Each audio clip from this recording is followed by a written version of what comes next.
It's the one-year anniversary of the Inflation Reduction Act, and gas is still close to $4 a gallon. Half the country is living paycheck to paycheck, and everything at the supermarket is way too expensive. But President Biden today stood in front of the country and said, "You're welcome." Bidenomics is just another way of saying restoring the American dream. Do you think it's any easier to achieve the American dream today than it was a couple of years ago? Of course not, because the Inflation Reduction Act was never supposed to reduce inflation. It was a Trojan horse for the climate change crowd. The only people it helped are Biden's donors who work in green energy. You see, it was all a lie. And what do you do when you get caught in a lie? You lie more. No one making less than $400,000 a year will pay a single penny more in federal taxes. It's a commitment I've kept so far, and as long as I'm president, I will keep it. Wrong. Working class families had their tax burden jacked up. Who do you think is paying for all the windmills? You. And Biden proudly says he cut our national debt. We actually cut the federal debt, the deficit, by $1.7 trillion. You hear me? The first 2 years, we cut the debt by $1.7 trillion. Wrong again. Our national debt went up almost $4 trillion since Biden took office. At least your energy bill went down, right? This law is helping families save thousands of dollars in energy bills every year through the tax credit and rebates to buy new and efficient electric appliances, weatherize their homes, install heat pumps, rooftop solar. Another lie. You're paying more to heat your house and power your AC.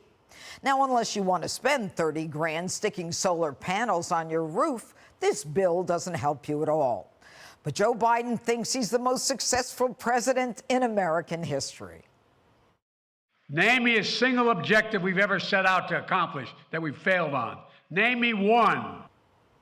Okay, Joe, you failed on reducing inflation, lowering gas prices, securing the border, and withdrawing from Afghanistan, to name just a few. Joe Biden has been lying his entire career.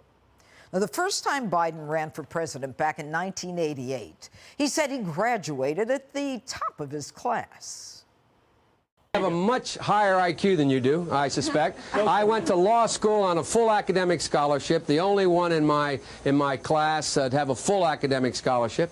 In the first year in law school, I decided I didn't want to be in law school, and then decided I wanted to stay, went back to law school, and in fact ended up in the top half of my class. And back then, though, the media actually fact-checked Democrats. Biden now concedes he did not graduate in the top half of his law school class, that he does not have 3 degrees from college, and that he was not named outstanding political science student in college. Newsweek says Biden actually went to school on a half scholarship, ended up near the bottom of his class, and won only 1 degree, not 3. Joe Biden ranked 76th in a class of 85 at the University of Syracuse Law School. So Joe eventually had to drop out, not for lying about his grades, but for plagiarizing someone else. Why is it that my wife, who's sitting out there in the audience, is the first in her family to ever go to college? Why is Glenys the first woman in her family in 1,000 generations to be able to get the university? They didn't have a platform upon which to stand. There was no platform upon which they could stand. Biden never learned his lesson. He said he used to drive 18-wheelers. He never did. He said he was arrested while marching for civil rights. That never happened. He said he was against the Afghanistan war from the beginning. But he voted for it in 2001. And that's not all. If you're vaccinated, you're not going to be hospitalized, you're not going to be in an ICU unit, and you're not going to die. We know that's not true. But Biden's biggest lie of all is this.